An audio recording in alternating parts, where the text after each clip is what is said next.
Sa bukid ng pamilya ni Elmer, may tunog na naririnig lamang kapag patay na ang ilaw sa mga bahay, at kapag ang buong paligid ay sobrang tahimik na pati huni ng kuliglig ay parang takot ng magpatuloy.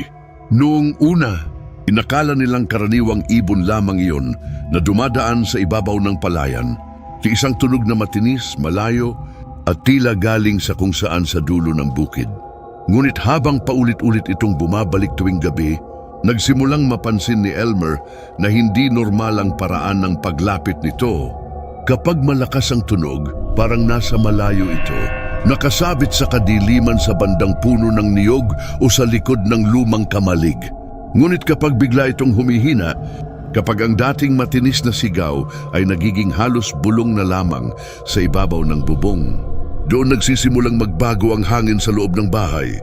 Dahil sa lumang paniniwala ng matatanda sa kanilang lugar, ang wakwak ay hindi katulad ng ordinaryong hayop na maririnig mong papalapit habang lumalakas ang tunog.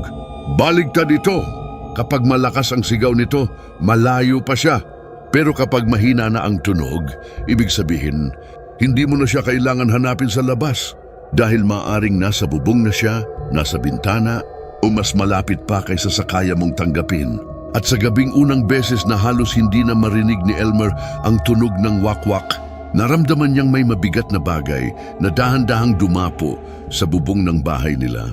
Habang sa labas ng kwarto ng kanyang buntis na kapatid, may mahahabang kuko na nagsimulang kumayod sa kahoy. Si Elmer ay 26 na taong gulang, panganay sa 3 magkakapatid, kunsa't halos buong buhay niyang nakatira sa bukid na minana ng kanilang pamilya sa isang liblib na bahagi ng barangay. Sanay siya sa dilim ng probinsya, sa huni ng kuliglig, sa tunog ng palakas sa pilapil, at sa paggalaw ng mga dahon kapag humahampas ang hangin sa palayan. Para sa kanya, ang bukid ay hindi dapat katakutan dahil kabisado niya ang bawat daan, bawat puno, bawat kanal, at bawat bahagi ng lupa na madalas iwasan ng iba kapag gabi na. Ngunit nagbago ang lahat nang magsimulang marinig ang kakaibang tunog mula sa dulo ng kanilang palayan, isang matinis at paulit-ulit na sigaw na hindi katulad ng kuwago, paniki, o alinmang ibong karaniwan nilang naririnig sa bukid. Sa unang gabi, malakas ang tunog nito, tila nanggagaling sa malayong bahagi ng palayan na natatakpan ng talahib at mga punong nakasandal sa gilid ng sapa. Hindi ito agad pinansin ni Elmer dahil maraming hayop sa bukid kapag gabi at minsan nagiging kakaiba lamang ang tunog kapag masyado kang nakikinig. Ngunit ng sumunod na gabi, matagal nang may kwento tungkol sa wakwak sa barangay ni na Elmer. Ngunit tulad ng karamihan sa lumang paniniwala, madalas itong binabanggit lamang kapag may buntis sa bahay, kapag may bagong silang nasanggol, o kapag may kakaibang tunog na naririnig sa bukid tuwing hating gabi. Sa kanilang lugar, hindi ito itinuturing na simpleng ibon o ligaw na hayop. Ang wakwak ay pinaniniwala ang isang nilalang na nangangaso sa dilim, isang laman-lupang may pakpak, ang mahahabang kuko, at katawan na tila mas malapit sa bangkay kaysa sa buhay na tao. Ayon sa matatanda, hindi raw ito basta lumalapit sa kahit sinong bahay. Mas pinipili nito ang mga tahanang may mahina, yung may sakit, may bata, o may buntis, dahil mas madaling maramdaman ng ganitong nilalang ang amoy ng dugo, pagod, at buhay na hindi pa lubos na kayang ipagtanggol ang sarili. Nung bata pa si Elmer, akala niya panakot lamang yon upang mapauwi ang mga bata bago dumilim. Ngunit habang lumalaki siya, at napansin niyang may mga gabi sa kanilang barangay na biglang nagiging seryoso ang mukha ng matatanda. Kapag may naririnig na tunog mula sa palayan, may mga bahay na biglang naglalagay ng asin sa bintana, may mga pamilya na nagsasabit ng bawang malapit sa pintuan, at may ilang matatanda na hindi natutulog hanggat hindi sumisikat ang araw, lalo na kapag may nagdadalang tao sa loob ng bahay.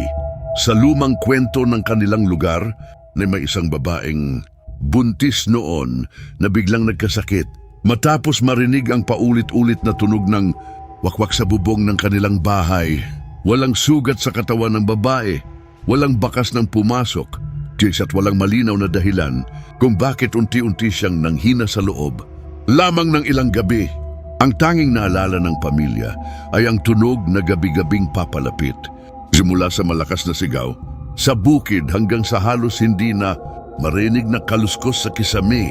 Mula noon, naging babala sa kanilang barangay ang tunog ng wakwak. Hindi dahil sa ingay nito, kundi dahil sa paraan ng pananahimik nito habang lumalapit. Para sa mga taong lumaki sa bukid, may mga tunog na normal sa gabi at may mga tunog na dapat mong katakutan dahil bigla na lamang silang nawawala.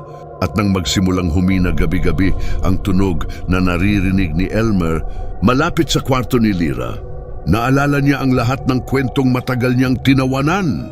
Dahil sa unang pagkakataon, hindi na ito parang pamahiin lamang. Parang ang lumang kwento ng barangay ay bumalik sa kanilang bahay. At ngayon, ang pinupuntirya nito ay ang kapatid niyang malapit ng manganak. Sa mga sumunod na gabi, hindi na lamang tunog ang napapansin ni Elmer sa paligid ng kanilang bahay, kundi maliliit na bagay na unti-unting nagpapakitang may nilalang nang umiikot sa kanila. Tuwing papalalim ang gabi, biglang tumatahimik ang mga aso sa kapitbahay. Ang mga manok sa ilalim ng batalan ay sabay-sabay na nagwawala at ang hangin sa paligid ng kwarto ni Lyra ay nagiging malamig kahit sarado ang mga bintana. Noong una, pilit pa rin kinumbinsi ni Elmer ang sarili na pagod lamang ito. Una baka dahil sa puyat, kaba, at sa paulit-ulit na kwento ng matatanda. Kaya masyado niyang binibigyan ng kahulugan ang bawat tunog sa dilim. Ngunit isang gabi, habang nakabantay siya sa sala, malapit sa bintanang nakaharap sa bukid, napansin niyang hindi na nanggagaling sa malayo ang tunog. Ang dating matinis na sigaw mula sa palayan ay naging halos punit na paghinga na lamang. Mahina, pause, at parang nakadikit na sa mismong dingding ng bahay. Sa sandaling iyon, nakita niya ang anino sa bubong. Hindi ito anino ng ibon, hindi rin hugis pusa, at lalong hindi katulad ng kahit anong hayop na nakikita sa bukid. Mahaba ang mga braso nito, manipis ang katawan, at sa bawat paggalaw sa ibabaw ng yero, parang may mga kuko itong kumakapit sa bubong upang hindi madulas. Hindi ito gumagalaw na parang hayop na naligaw. Gumagalaw ito na parang may hinahanap. Mula sa sala, una sundan ng mata ni Elmer ang anino habang dahan-dahan. Itong gumapang papunta sa bahagi ng bahay kung saan natutulog si Lyra. Doon nagsimulang bumigat ang dibdib niya. Dahil sa unang pagkakataon, malinaw niyang naintindihan na hindi lamang sila binabantayan ng nilalang. Pinipili nito kung saan papasok. Sa ilalim ng mahinang ilaw ng lampara, nakita niyang may maitim na likidong tumulo mula sa gilid ng bubong. Sumabagal, malapot, at may amoy na parang basang lupa na hinaluan ng panis na dugo. Kasabay nito, ang tunog ng wakwak ay halos nawala na ng tuluyan. Hindi na ito sigaw. Hindi na ito tawag mula sa bukid. Isa na lamang itong mahinang gasgas sa yero, paulit-ulit, paikot-ikot, na parang sinusukat ng mga kuko ang manipis na pagitan ng bubong at ng loob ng bahay. Doon tuluyang nawala ang huling pagdududa ni Elmer. Ang wakwak ay hindi na nasa bukid. Hindi na ito nasa puno, hindi na nasa palayan, at hindi na basta gumagala sa dilim. Nasa ibabaw na ito ng bahay nila, nakadapa sa bubong, naghihintay ng tamang sandali habang ang buntis niyang kapatid ay natutulog sa ilalim nito. Nang maramdaman ni Elmer na nasa ibabaw na ng bahay ang wakwak, hindi agad siya nakagalaw. Dahil ibang klase ang takot. Kapag ang dating pamahiin lang ay naririnig mo na sa mismong bubong ng pamilya mo. Tahimik ang buong bukid, pati mga aso, manok, palaka at kuliglig ay parang sabay-sabay na tumigil, na para bang lahat ng buhay sa paligid ay ayaw mapansin ng nilalang sa ibabaw. Dahan-dahang lumapit si Elmer sa kwarto ni Lyra.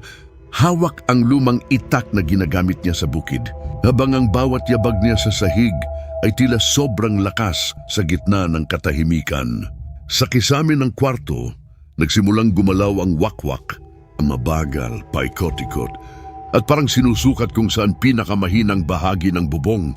Hindi na ito sumisigaw. Hindi na kailangan. Ang natitira na lamang ay mahinang kalmot ng kuko sa yero, isang tunog na mas nakakatakot kaysa sa malakas na sigaw nito mula sa bukid. Sa loob ng kwarto, natutulog si Lyra ng mabigat. Pawis ang no at nanginginig ang kamay kahit malamig ang hangin. Habang mas bumibilis ang paghinga niya, mas lalo namang lumalakas ang kalmot sa kisame na para bang naaamoy ng wakwak ang buhay na nasa loob ng kanyang sinapupunan. Kinuha ni Elmer ang asin sa kusina at ikinalat ito sa paligid ng kwarto. Dustin, ngunit bago niya pa matapos, biglang lumundo ang isang bahagi ng kisame. May mahahabang kuko na tumusok sa kahoy, gimayti, basang-basa, at may tumutulong malapot na likidong amoy lupa at panis na dugo. Hindi agad bumagsak ang kisame. Dahan-dahan itong binubuksan ng nilalang na parang ayaw nitong pumasok ng mabilis dahil mas gusto nitong maramdaman muna nila ang takot. Mula sa maliit na siwang, sumilip ang isang maitim na mata. Hindi iyon mata ng hayop. May gutom ito, may isip at malinaw nitong alam kung sino ang hinahanap nito. Biglang dumulas pababa ang isang payat na braso mula sa butas, just hindi papunta kay Elmer, kundi papunta sa tiyan ni Lyra. Sa huling lakas ng loob, itinaas ni Elmer ang itak at hinataw ang kamay ng nilalang. Umaling-awngaw ang basag na hiyaw sa buong bahay, kasabay ng malakas na pagpagaspas ng pakpak sa bubong. Ngunit bago tuluyang umatras ang wakwak, isang dugo ang kamay ang nalaglag sa sahig. Payat ito, malamig, may mahahabang kuko. Daman at sa daliri nito ay may singsing na kahawig ng suot ng matandang babaeng nakatira sa kabilang dulo ng bukid. Pagkatapos ng gabing iyon, inakala ni Elmer na tapos na ang lahat. Dahil pagsapit ng madaling araw, tumahimik ang buong bukid na parang walang nangyaring gumapang. Sa bubong ng kanilang bahay, ang sugatang kamay ng nilalang ay nanatili sa sahig ng kwarto.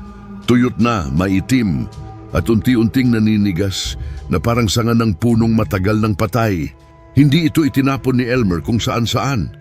Binalot niya ito sa lumang tela, binuhusan ng asin, at ibinaon sa gilid ng bukid kung saan unang narinig ang sigaw ng wakwak.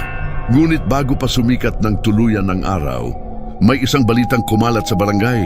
Ang matandang babaeng nakatira sa kabilang dulo ng bukid ay natagpo ang nakahiga sa loob ng kanyang kubo. Buhay pa, ngunit putol ang isang kamay.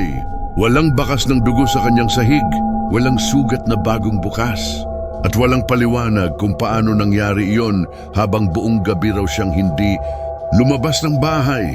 Mula noon, hindi na muling lumabas si Elmer sa bukid nang walang dalang asin, itak, at rosaryong minanapan ng kanyang lola. Sa loob ng ilang linggo, tumahimik ang paligid. Hindi na narinig ang matinis na sigaw mula sa palayan. Hindi na nagwala ang mga manok sa ilalim ng batalan. At si Lyra ay unti-unting lumakas hanggang sa may panganak niya ang kanyang anak ng ligtas. Akala ng pamilya, umalis na ang wakwak. Akala nila, sapat na ang sugat na natamo nito upang hindi na ito bumalik. Ngunit isang gabi, habang mahimbing na natutulog ang sanggol sa duyan malapit sa bintana, biglang tumigil ang hangin sa paligid ng bahay. Hindi na mula sa bukid nagsimula ang tunog. Hindi na ito nanggaling sa puno ng santol, sa kamalig, o sa dulo ng palayan. Sa halip, nagsimula ito sa mismong ilalim ng bahay, nagsapagitan ng mga poste, sa madilim na espasyong hindi inaabot ng lampara. Mahina ito. Napakahina. Parang kuko na dahan-dahang kumakayod sa kawayan. At sa bawat mahinang gasgas sa ilalim ng sahig, bahagyang gumagalaw ang duya ng sanggol. Kahit walang kamay na humahawak dito, doon naintindihan ni Elmer na hindi basta umalis ang wakwak. Nagpalit lamang ito ng paraan. Dati dumarating ito mula sa taas, gumagapang sa bubong, at naghihintay sa ibabaw ng kwarto. Ngayon, natuto na itong huwag marinig sa langit. Natuto na itong dumaan sa ilalim ng bahay. At habang unti-unting humihina ang tunog sa ilalim ng duyan, naramdaman ni Elmer na ang tunay na panganib ay hindi pa natatapos.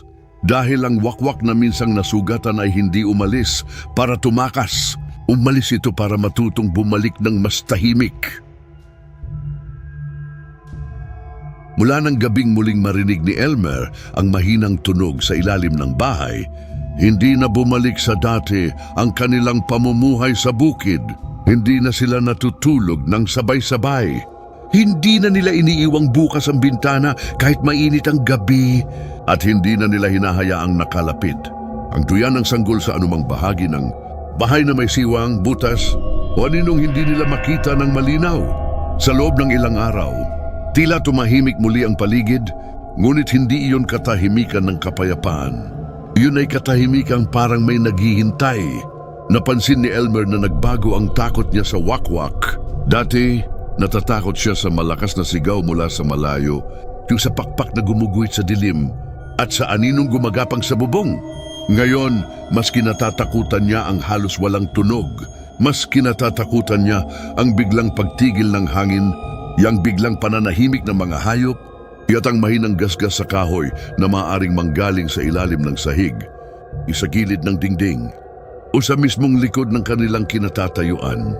Sa mga sumunod na linggo, kumalat sa barangay ang kwento tungkol sa nangyari sa kanilang bahay, ngunit tulad ng ibang lumang kwento sa probinsya, walang direktang umamin na naniniwala sila. May mga pamilyang tahimik na naglagay muli ng asin sa bintana. May mga inang itinabi ang kanilang sanggol sa gitna ng higaan. At may mga bahay na muling nag-iwan ng ilaw hanggang madaling araw. Lalo na kapag may buntis o bagong silang sa loob. Ngunit si Elmer ang tanging nakakaalam ng pinakamasamang bahagi ng lahat. Ang wakwak ay hindi lamang nilalang na umaatake mula sa dilim. Ito ay natututo. Natututo itong lumapit ng mas tahimik. Natututo itong pumili ng panahong pagod na ang mga tao. At natututo itong bumalik sa lugar kung saan minsan na itong nabigo. Isang gabi, habang nakaupo si Elmer sa tabi ng duyan ng pamangkin niya, napansin niyang hindi na gumagalaw ang mga dahon sa labas. Walang kuliglig, walang palaka, walang kahit anong tunog mula sa bukid. Pagkatapos, narinig niya iyon. Isang mahina, halos hindi marinig na kaluskos sa ilalim ng sahig. Hindi ito malakas, hindi ito nagmamadali, at hindi ito parang naghahanap pa, parang alam na alam nito kung nasaan ang sanggol. Mula noon, may isang babalang paulit-ulit ng ibinubulong sa kanilang barangay. Kapag sumasapit ang dilim, kapag narinig mo ang wakwak ng malakas, huwag ka munang matakot ng sobra.